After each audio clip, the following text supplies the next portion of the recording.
欢迎来到新闻和活动频道，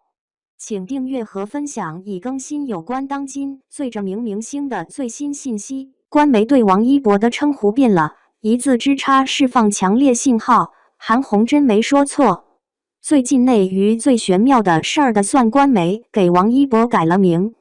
宣传新纪录片时，一向严肃的官方直接敲出王一博3个字，网友先乐了。这是夸他视频播放量破亿，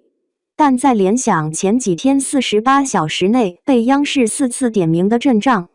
才发现这哪儿是谐音梗，分明是官方盖章的身份认证。这4次点名简直像开盲盒，每次都开出不同惊喜。11月11日那天，央视新闻先用他的歌致敬空军成立76周年，文案里明晃晃标着名字。转头全运会表情包又欠了他的元素，体育圈和娱乐圈来了波跨界握手。同一时间，联合国气候大会的报道里，他以中国青年代表身份出镜。第二天，央视又把他标为音乐提供者，4天连刷4次存在感，比打工人的 KPI 更新还勤快。直到王一博这个称呼出现，大伙才后知后觉，这哪是简单点名，分明是官方在说自己人。要知道内娱上岸向来难如登天，而1个亿字把他从流量明星的待定区直接滑进了青年榜样的核心圈，毕竟能当主流声音的扩音器，可比单纯卖货吸金金贵多了。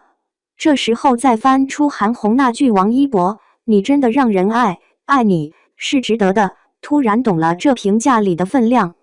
谁能想到现在被官媒追着夸的王一博，当年也是在争议里滚过来的。2023年无名路演，一句问题没有意义被断章取义，直接被卷进绝望的文盲讨论。央媒配图批评虽没点名，他却成了舆论靶心。后来工作室放出完整采访，导演也站出来说他对角色理解的通透，才知道是镜头掐头去尾惹的祸。去年追风者播完更热闹，他演男主没拿白玉兰提名，搭档王阳入围，两边粉丝差点吵翻天。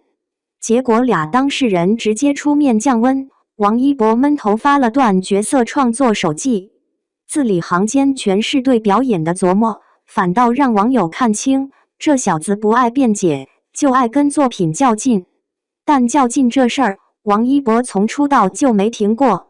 2014年以 UNIQ 成员身份出道时，他还是个在舞台上努力找准站位的少年，短短几年就把斜杠焊在了身上。天天向上的主持人席位坐得稳，创造101的舞蹈导师当得专业，连摩托车赛都能拿冠军。最狠的是拍这就是街舞3，脚踝扭伤了还硬扛着上水舞台。旋转跳跃一套动作下来稳如泰山，疼得攥紧拳头的样子反倒成了名场面。现在的他更疯，放着舒服的剧组不带，偏要往苦里钻。为拍穿山甲纪录片《寻护者》，冒着暴雪扎进广东山区，素颜跟着科研人员找踪迹，零片酬不说，还带动百万粉丝承诺拒买穿山甲制品，片子直接拿了黄河奖。前段时间刚从5005米的西藏雪山下来，顶着高原反应帮着采冰芯，转天去发布会，顶着个妈妈被羊毛卷发型，脸蛋肿着扣手，活像刚加班完的打工人，这哪是顶流，分明是旷野探险家。这些较真劲儿，终于攒成了实打实的认可，福布斯中国名人榜拿过第2，金鹰奖观众喜爱的男演员揣进兜里，现在还成了联合国气候大会中国角形象大使。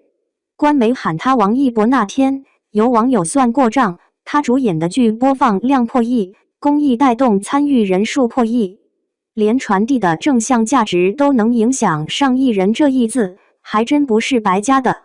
当年韩红说他值得爱，或许早看透了这小子的本质，流量是附加题，靠谱才是必答题。从被争议裹挟到被官方盖章，王一博用了10年证明，内娱从没有捷径。所谓上岸，不过是把每一步都踩实罢了。